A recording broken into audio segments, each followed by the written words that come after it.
what's going on? So I'm really excited because I'm setting up my new video studio. I'm used to my video studio over in Thailand, which is super, super cool. It's overlooking the river. There's tons of greenery, but I'm dealing with a smaller space. The truth is that anyone can make any space look good on video. You just got to know what to do.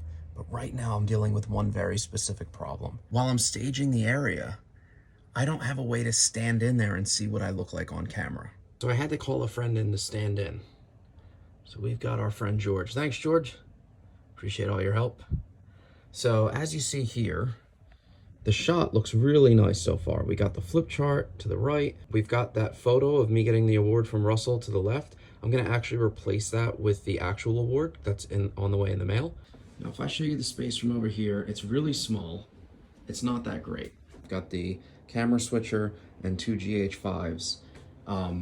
But other than that, we're not really dealing with a lot here. There's not a lot of depth, as you can see. And if I actually fisheye it out, this wall is pretty small. So the first thing we did was we painted this a nice dark color. I have two of these Falcon Eyes lights, and they actually change color. So I can change these to whatever color I want. Oh, let's go there. Like right now I have it on blue, and I could change that to, we can go to a green, pretty much any color. So like I could do a pink right there. And now let's see what that looks like. So the pink against the wall, yeah, it doesn't look bad, but I think the blue looks better. Get a better idea, we want to look at the camera. It's obviously way more pronounced on the camera than it is there. So that's cool. So we could change the color. So I like the idea of having that. We have the King flip chart for when I'm doing my coaching calls and my presentations. George, unfortunately, is slightly taller than me, so we're probably gonna have to cut his feet off. And we've got, again, it's all about kind of setting the stage. I want this to be to the right.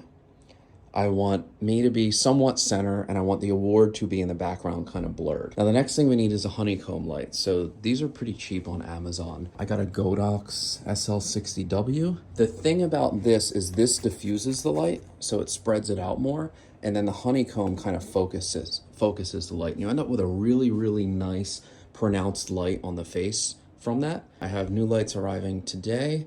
I'm gonna put another one of the colored lights probably right here on the wall. And I'm gonna do a nice blue over here and a nice gold over here. So I'm gonna get like almost an orange and teal look. So that's gonna shine to the left over the award. So that's gonna make it kind of stand out in the background more.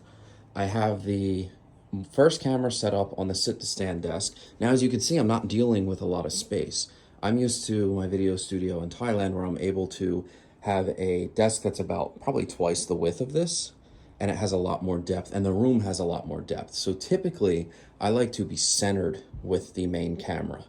But because of my depth in my room, I can't really do that. I don't have this space. I don't have anywhere to put the award. The flip chart is giant. It covers the whole thing, so I have to make adjustments. So what we have is we have this little attic area here. So I just run the cables, and I put the camera here, and when I go to record my videos, I'll just move it in and out of there. It's a pain in the ass, but if you're not dealing with a lot of space, you gotta do what you gotta do. The other thing is, because it's a sit to stand desk, and I put this on an Elgato mount, I put both cameras into a Blackmagic A10 mini switcher. So I can actually switch camera angles, and then I have a Bluetooth foot switch that I change the camera angles with my feet. So I can be doing my coaching call and teaching on the whiteboard and then answering questions for Q&A and be on camera angle too. It's a 50mm lens on there and equivalent to full frame, and this one's more of a wide. So this is wide, which gets everything in the shot, and this more gets like kind of right up on my face. The sit to stand desk is cool because then I can just raise and I can save, like when I'm doing my coaching calls, I like to have, so we'll see where George's eyes are, I like to have the lens about right there. So if we take a look from George's perspective, it's about right in line. It's just very simple, two cameras. The next thing I need to do is I'm gonna get a key light that's gonna like kind of light the left side of my face. And I need to get curtains to block out that window. When I do that, this shot is gonna go from looking like a shot in an attic that's been, you know, kind of converted into a really nice video studio shot. So yeah, I'm in the process of setting this all up. I'm really excited. I can't wait to start getting on calls again and stuff like that. So yeah, I just kind of wanted to share that tip.